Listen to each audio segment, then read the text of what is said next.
இன்றைய தினம் அண்ணா திராவிட மக்கள் முன்னேற்ற கழகத்தின் சார்பில் கட்சியின் பொதுச் செயலாளராகிய வழக்கறிஞர் பசும்பொன் பாண்டியன் ஆகிய நானும் எனது இயக்கத்தைச் சேர்ந்த தலைமை கழக மாநில மாவட்ட நிர்வாகிகள் சென்னையைச் சேர்ந்தவர்கள் நம்முடைய தமிழ்நாடு தலைமை தேர்தல் அதிகாரி டிஜிபி அவரிடமும் தமிழ்நாடு தலைமை தேர்தல் அதிகாரி அவர்களிடமும் தலைமைச் செயலகத்திலே ஒரு புகார் மனு சமர்ப்பித்திருக்கிறோம்.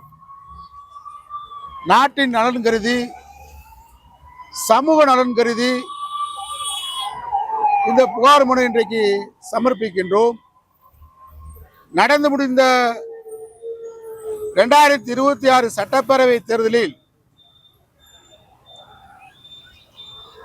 இன்றைக்கு வாக்குகள் அளிக்கப்பட்டு வாக்கு எண்ணிக்கைக்காக நாம் காத்திருக்கிறோம்.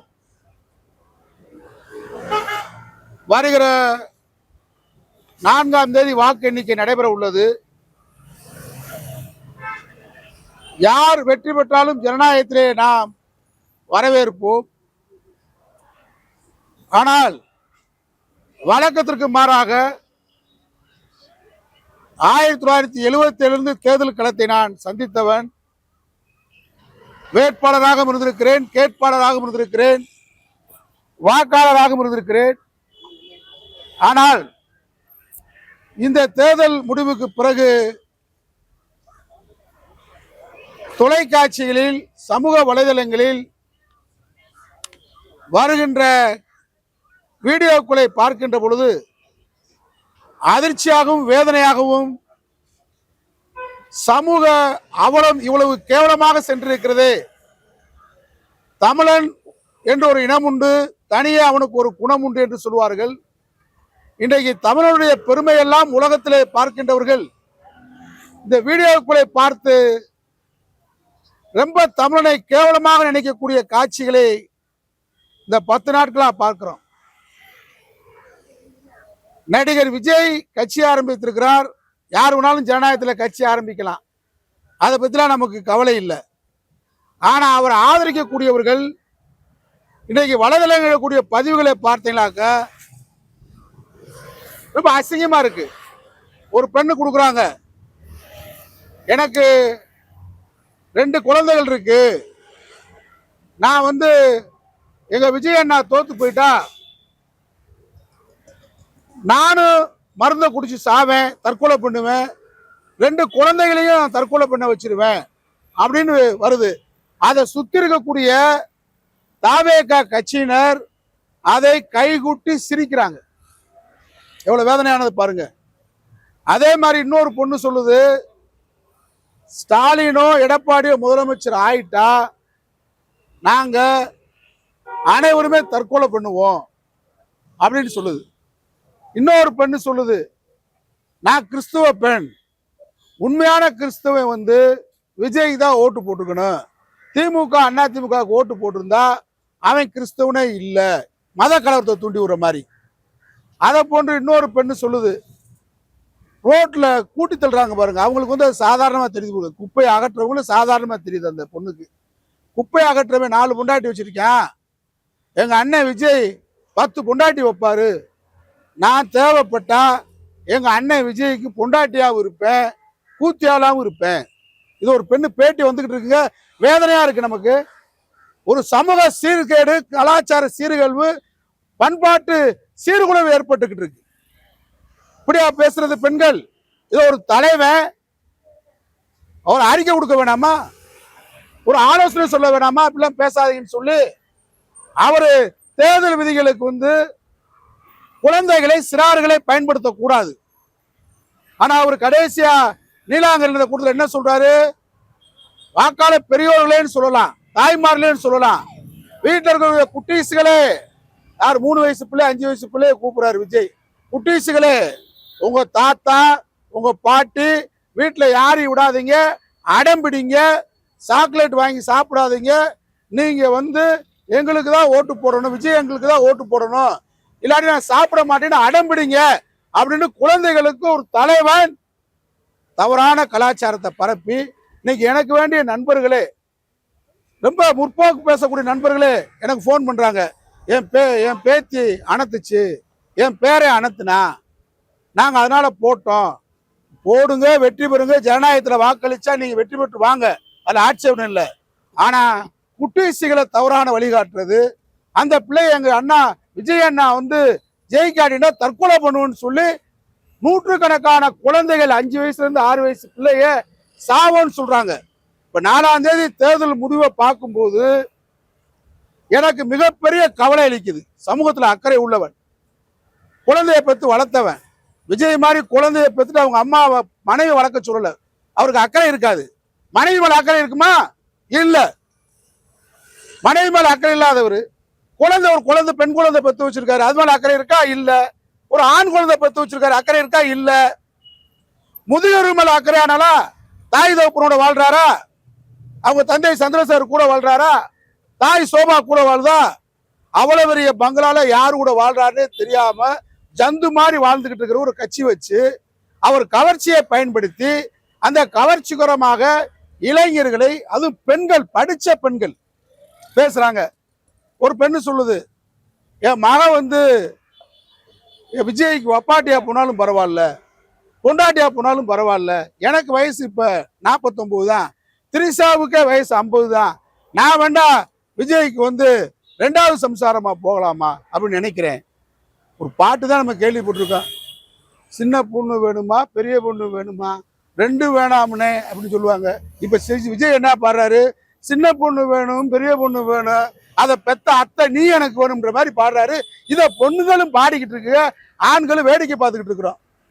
ஆனால் 4ஆம் தேதி என்ன நடக்க போகுன்றது மிகப்பெரிய வேதனையா இருக்கு. இதை தடுக்கணும், சமூக வலைத்தை தடை செய்யணும், விஜயை கூப்பிட்டு காவல்துறை கண்டிக்கணும். இது ஒரு தலைவன். கரூர்ல 41 பேர் இறந்தாங்க, எனக்கு நான் ஓடியான்ட்டாரு. அந்த இறக்கும் போது அந்த வேனுக்குள்ளே கேரவேனுக்குள்ளே நடிகை திரிசாவோட இருந்திருக்காரு. அதை பத்தி அக்கறைப்படாதவர் இப்ப 4ஆம் தேதி ரிசல்ட்ல அவர் வெற்றி பெற்றாலும் குஷியில சாக போறாங்க. உள்ள பேரு மின் டவர்ல ஏற போறான், கோபுர டவர்ல ஏற போறான், வீட்டுல மாடியிலும் தற்கொலை பண்ண போறாங்க. மகிழ்ச்சியில தோற்றால் பகிரங்கமா சவால் விடுறாங்க, எச்சரிக்கை விடுறாங்க, நாங்க சாவோம், நாங்க தற்கொலை பண்ணுவோம், எங்களை நாங்க அழிச்சுக்கிறோம்னு சொல்றாங்க. இது வந்து RSS கூட அபாயகரமானது. பாஜக அதுக்கு பின்னாடி இருக்கு. தமிழ்நாடு அமைதியான முறையில தேர்தல் நடத்திருக்கோம். இது வரைக்கும் எம்ஜிஆருக்கு இல்லாத ஒரு மாசா. தியாகராஜர் பாகவதர் இருந்தார் நடிகர், அவரு கூட கற்பனையா வாழ்ந்த மனைவிகள் தாலி எடுத்தாங்க.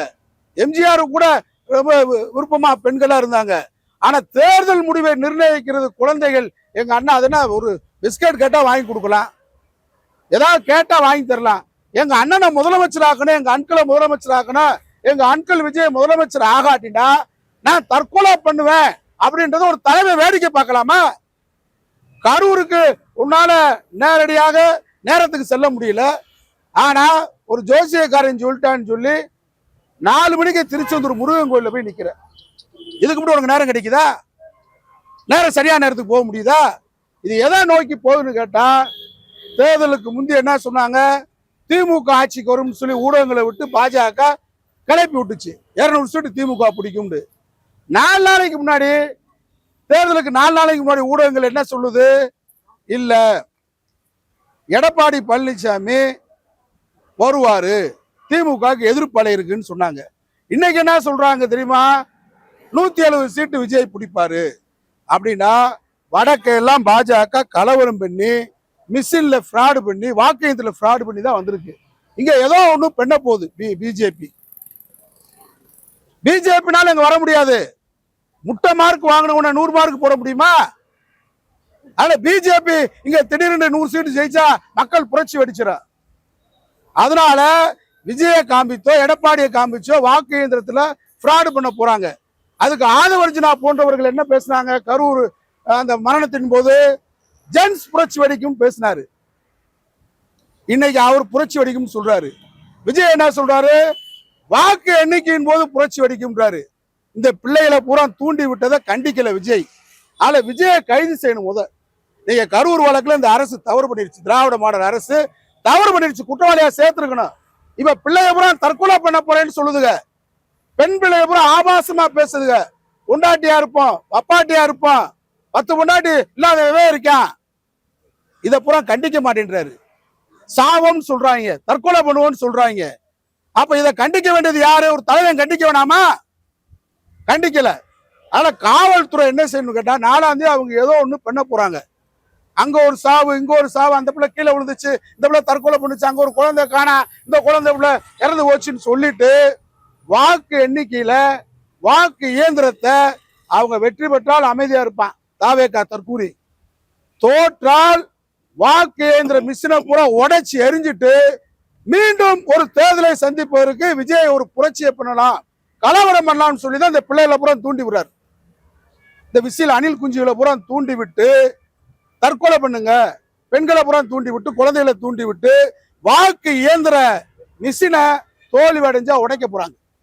உடைச்சிட்டு மீண்டும் ஒரு தேர்தலை சந்திக்கிறதுக்கு தயாரான ஒரு கலவர சூழ்நிலையை வெற்றி பெற்றால் ஏற்றுக்கொள்வது, தோல்வி அடைந்தால் வாக்கு இயந்திரத்தை யார் ஜெயிச்சான்னு தெரியாத அளவுக்கு இந்த அணில் குஞ்சுகளை விட்டு உணர்ச்சி வசப்பட விட்டு ஒரு கலவரத்தை 4ஆம் தேதி ஏற்படுத்தி தமிழ்நாட்டில் மீண்டும் ஒரு தேர்தலை சந்திக்க வேண்டும் என்கின்ற ஒரு ஏற்பாட்டை அமித்ஷா ஃபார்முலா, RSS ஃபார்முலா செய்து அதற்கு துணையாக விஜய் செயல்படுகிறார்.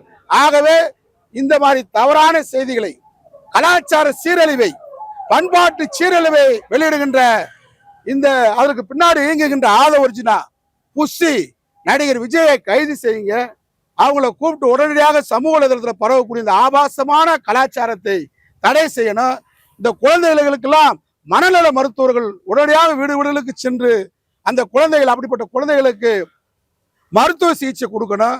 வாக்கு எண்ணிக்கை மையங்களில் கூடுதலாக காவல்துறை பாதுகாப்பு, கூடுதலாக துணை ராணுவம், ஆயுதப்படை ஏந்திய காவல்துறை அங்கே நிறுத்தப்பட வேண்டும் என்று டிஜிபியோடமும் தலைமை தேர்தல் அதிகாரியிடமும் இந்த புகார் மனுவை சமர்ப்பிக்கின்றேன்.